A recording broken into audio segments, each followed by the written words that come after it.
안녕하세요. 주런코드입니다. 네, 인공지능 기사 한번 살펴보도록 할게요. 전북대 병원 AI 컨볼루션 신경만 적용해 조기 유발한 식별. 이게 무슨 말이냐면 자주 보셨듯이 이제 의료계에서 인공지능을 이용해서 이제 어떤 암이라든지 어떤 병균에 대한 질병에 대한 그런 걸 판별하는 이제 산업이 많이 발전하게 하고 있습니다. 기사를 읽어보시면 이제 전북대병원에서 인공지능 관련해서 무엇을 했냐, 여기 보시면 영상의학과 비영상의학과 이런 영상 관련해서 이제 인공지능을 적용했다는 건데 유방 영상이에요. 그러니까 유방에서 어떤 문제점이 일어난 거에 대해서 학습을 시킨 거죠. 그래서 사진만 보고 의사가 아닌 일반인도 알 수 있도록 이제 어떤 학습 알고리즘을 돌렸다는 거예요. 하지만 의료계에서 이런 식으로 학습을 하고 어떤 모델이 설정이 되었을 때 이걸 전적으로 맹신할 수는 없어요. 현실적으로 환자들한테 인공지능이 이렇게 판단을 했습니다 라고 알려주면 이건 의사 소견이 아니고 인공지능 소견이잖아요. 그러다 보니까 이걸 100% 그대로 쓸 수는 없어요. 그럼 어떻게 쓰냐, 그걸 참고해서 의사들이 이제 보는 거죠. 의사들이 항상 100% 실력을 발휘할 수 있는 건 아니잖아요. 컨디션이 안 좋을 때도 있으니까 그럴 땐 도움이 되겠죠. 그래서 보시면 비영상의학과들은 유방암에 대해서 잘 모르겠죠. 비영상의학과니까.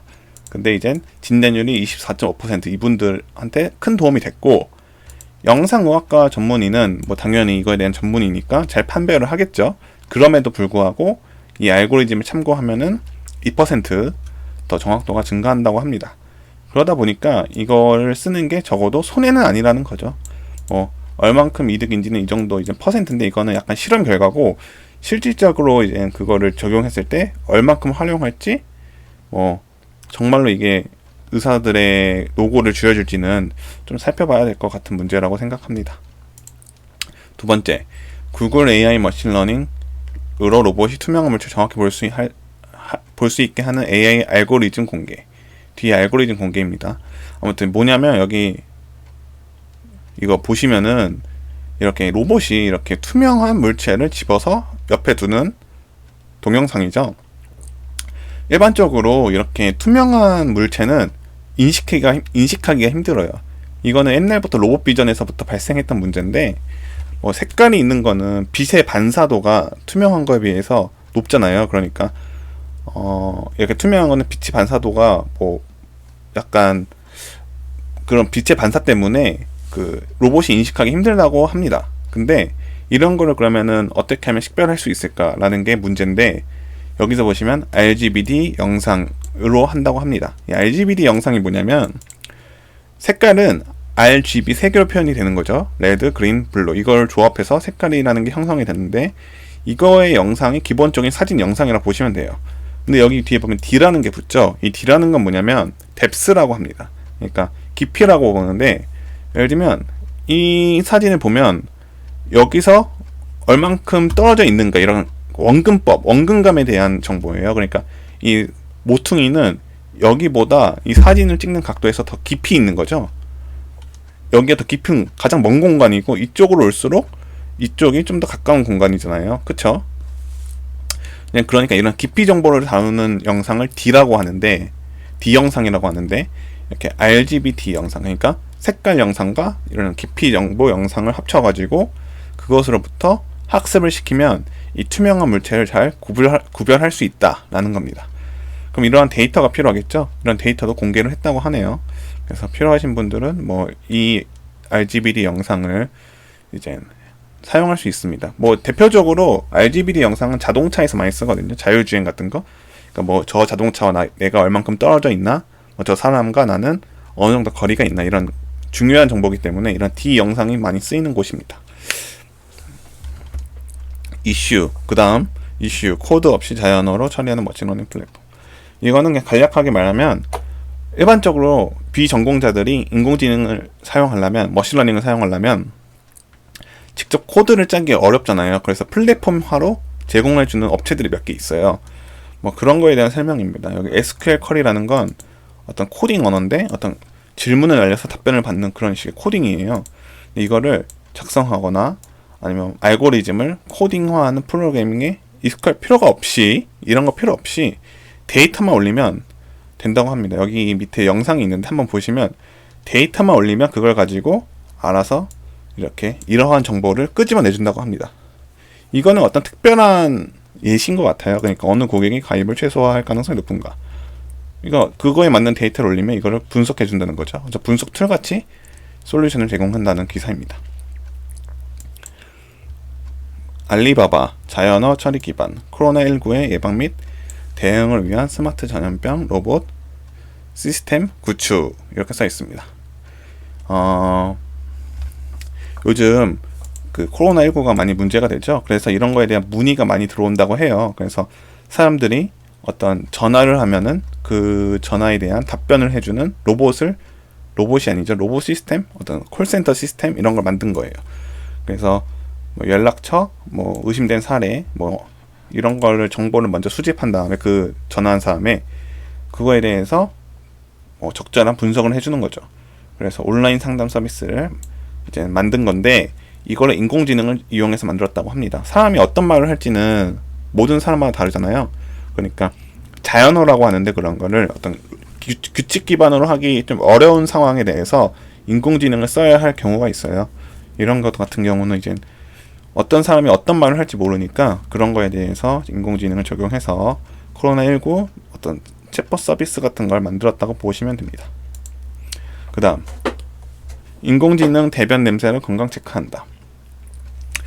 사실 이 냄새 부분이 아직은 많이 발전이 안 돼 있어요. 그러니까 어떤 로봇이 냄새를 맡는다, 이런 거 들어보셨어요? 이런 거 거의 못 들어보셨죠? 그러니까 이런 게 없는 건 아닌데 아직 발전이 많이 덜 된 분야입니다. 근데 이 분야에서 대변 냄새로 건강 체크를 하는 어떤 로봇을 만든 거예요. 그러니까 인공지능 소프트웨어를 만든 거죠. 넣어서 만들어서 탑재한 거죠.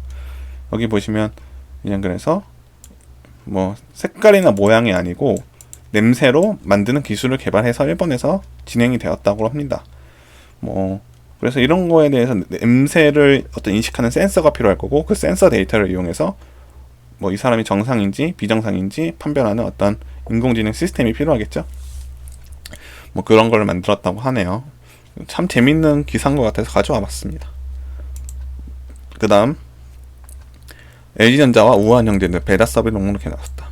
우한 형제들은 배달의 민족이라는 회사고요. 이 우한 형제들과 LG전자가 같이 해서 어떤 음식을 배달해주는 로봇들을 만든다고 해요. LG전자는 제조사잖아요. 물론 여기서도 인공지능을 하지만 제조사의 어떤 그 하드웨어적인 기술, 그리고 그 안에 소프트웨어적인 거는 아마 기사만 봐서는 누가 했는지 모르겠지만 같이 한 것 같아요. 뭐 우한 형제들이 주도해서 한 건지 LG전자가 뭐 도와준 건지 모르겠는데, LG전자 하드웨어, 우한 형제들 약간 소프트웨어 느낌이긴 하네요. 기사만 보면.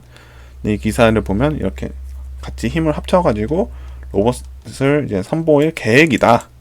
아직은 계획이에요. 이런 거는 이제 만들었다고 하면 여기 보면 로봇이 나오겠죠, 사진에. 근데 그게 아니고 계획이라고 하니까 좀 더 지켜봐야 할 것 같네요.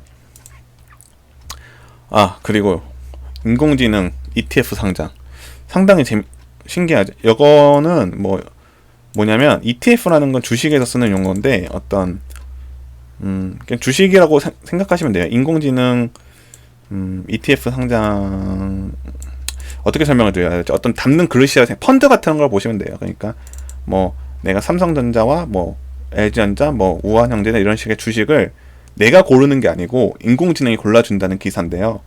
여기 보시면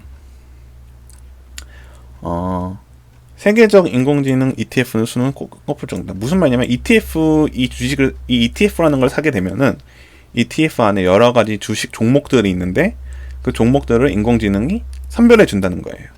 근데 일반적으로는 인공지능이 선별하는 거를 그대로 쓰지 않고 그걸 가지고 사람이 인공지능이 추천한 것 중에서 몇 개를 고르고 뭐 사람이 몇 개를 고르고 이런 식으로 해서 ETF를 구성하는 경우가 있어요. 근데 이 신문에서 말하길 이거는 100% 완전히 이젠 ETF로 인공지능이 운영하는 거라고 합니다. 그러니까 이 ETF를 산다는 건 이 인공지능 알고리즘을 그냥 전적으로 믿고 사는 거예요. 얼만큼 이제 수익이 나는지는 지켜봐야 될 것 같아요. 인공지능에 대한 좀 신뢰가 깊다면 이거 인공지능 ETF 사면은 수익을 내줄 거라고 믿으시면 되겠습니다.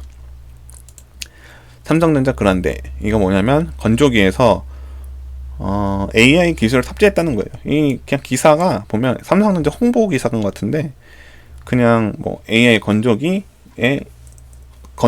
AI 어떤 코스 연동이라는 어떤 기능을 넣어서 AI 코스 뭐 자동적으로 뭐 정해진 코스가 아니고 그때 맞는 코스를 보여주는 것 같네요.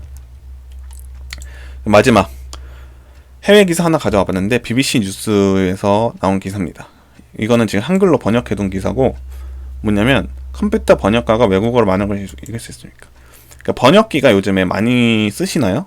저 같은 경우는 구글 번역기를 많이 쓰는데 뭐 한국에서는 네이버 클로버 번역기, 뭐 카카오 번역기 이런 거 있죠. 이런 번역기가 요즘에 성능이 엄청 좋아졌어요. 근데 이 번역기가 사람이 대체할 수 있을 만큼, 그러니까 우리가 외국어를 안 배워도 될 만큼 성능이 나오냐 이런 기사입니다. 근데 기사의 결론만 말씀드리면 아직은 멀었다라는 거예요. 왜 멀었냐? 여기 계속 읽어보시면 의사소통의 미묘함이 부족합니다. 그러니까 아직은 어떤 사람 간의 그런 인터랙션이 좀 부족하다는 거예요. 뭐 감정 같은 것도 포착하기가 어렵고, 뭐 여기 보면 정서와 억양 이런 것도 아직 분석이 뭐 오래 남았다고 해요. 10년 안에는 해결할 수 있다고 하는데 지금 쓰는 번역기는 그냥 단순히 번역기예요. 그러니까 단순한 이 의미는 이 의미입니다 이런 건데 실제 사람과의 대화는 그 안에 많은 뭐 사전 정보라든지 배경 지식을 이용해서 대화를 하잖아요. 뭐 감정이 들어가 있을 수도 있고 매번 그렇기 때문에 그러한 것을 반영을 못 한다는 거예요. 이해하셨나요? 그러니까 I want to go home 이거는 무조건 나는 집에 가고 싶다 이렇게 번역이 되잖아요. 단순히 이 문장은 이 문장은 딱 번역이 되는 거죠. 근데 I want to go home에서 그 사람이 실제로 뭐 집을 떠난 사람이에요. 가출한 사람이라고 해봅시다. 그러면은 집을 가고 싶다라는 그 의미는 나 집에 뭐 가출을 이제 그만하고 싶어, 뭐 가출을 안 할 거야, 뭐 이런 느낌으로 갈 수가 있잖아요. 실제로는 이런 거를 번역할 수가 없다는 거죠. 현재는 그런 아니면 뭐 여러 가지 배경 상황에 대해서 담을 수가 없기 때문에 그런 거에 대한 이제 연구가 아직 더 필요하다라는 겁니다. 하지만 현재 이런 번역기 때문에 50% 이제 외국어 학습을 이제 덜 시킨다 뭐 이렇게 보이는 것 같네요. 아직 그래도 현재 기술이 엄청 좋아졌죠. 웬만한 번역은 다 해준다고 보시면 됩니다. 네, 오늘은 여기까지 하고 다음 주에 찾아뵙도록 할게요. 다들 코로나 조심하세요. 네, 수고하세요.